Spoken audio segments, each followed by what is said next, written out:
So today is day 32 of the 100-day Russian challenge, and I just wanted to do a little update. I'm just going to read a couple passages near the end of one of my textbooks. This is Дорога в Россию. This is the first book. Hope you can see it there. Дорога в Россию. And so I'm right near the end. And this is not to show you how good I am, that's for sure. But I'm making progress. So each text will just take a minute or so to read, a couple minutes to read. And this is just a record to show where I am in terms of being able to read halfway fluently, simple texts, and as a record of where my pronunciation is currently at. So obviously it's far from perfect.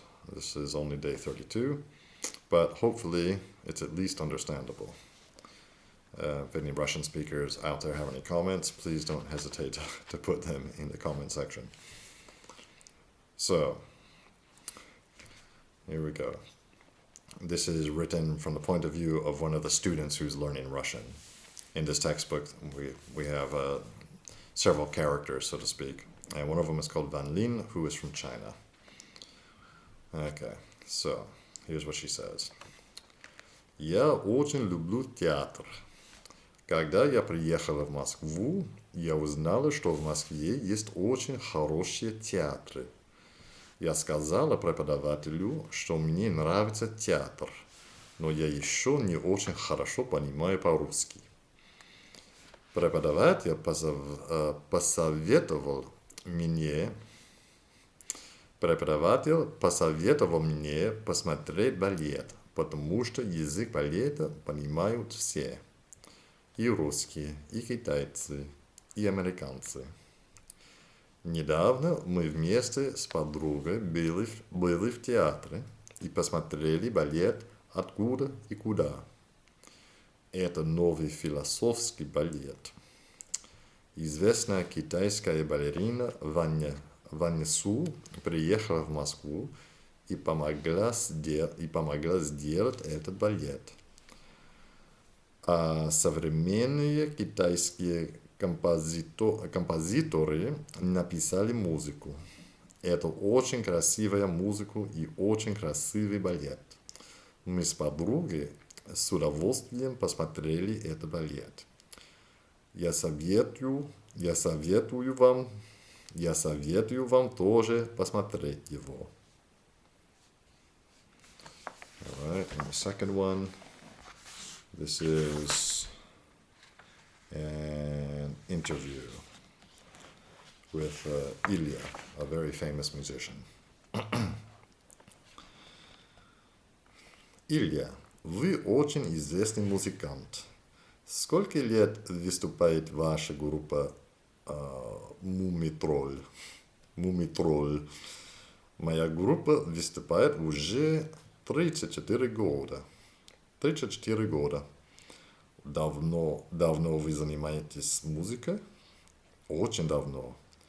Когда я учился в школе, я уже хорошо играл на гитаре. Вместе с другом я организовал в школе рок-группу.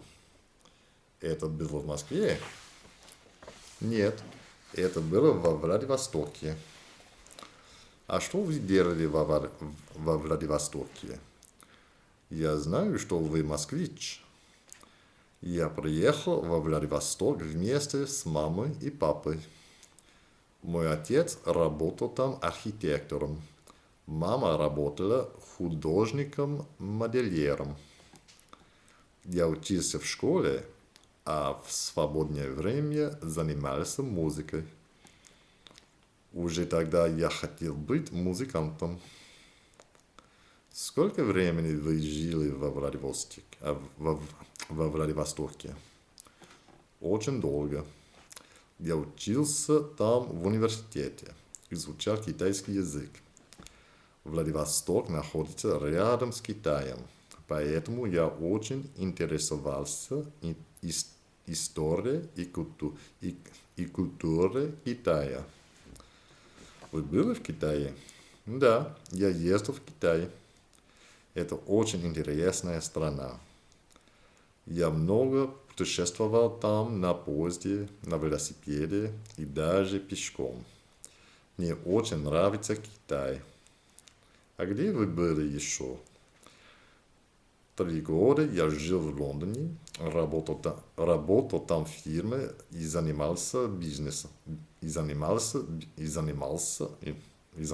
бизнесом. А чем вы занимаетесь сейчас? Недавно мы с группой записали альбом. Недавно мы с группой записали альбом. Как называется этот альбом? Он называется «Северо-запад к восток». Если не секрет, в альбоме у вас есть любимая песня? Любимая песня. Да, есть. Эта песня называется «Не помню зачем». So there we have it. 2 readings from day 32 of the 100-day Russian challenge. To be honest, I was hoping to be a bit further along. I mean, I'm pretty much through this book, and this is a very good book, highly recommended. I have also been using a couple other books, so it's to be expected. And in the next day or so, I will be going on to the second book in this series. It's the one with the yellow cover. But yeah, Дорога в Россию, excellent book. It's not, it does have audio with it, which is one of the reasons I chose this series. It comes with audio, which of course is very important. But there's no explanations. Everything's in Russian. So if you can't figure it out yourself, you will need to have some help. You know, not necessarily a teacher per se, but most of the learning you have to do on your own. But to explain certain things, if you don't understand certain things, you will need to have somebody explain them to you. The book does try to give explanations in simple Russian and with diagrams to try and get you to understand, but of course, you know, those things, that doesn't always work. But the great thing is it's only Russian,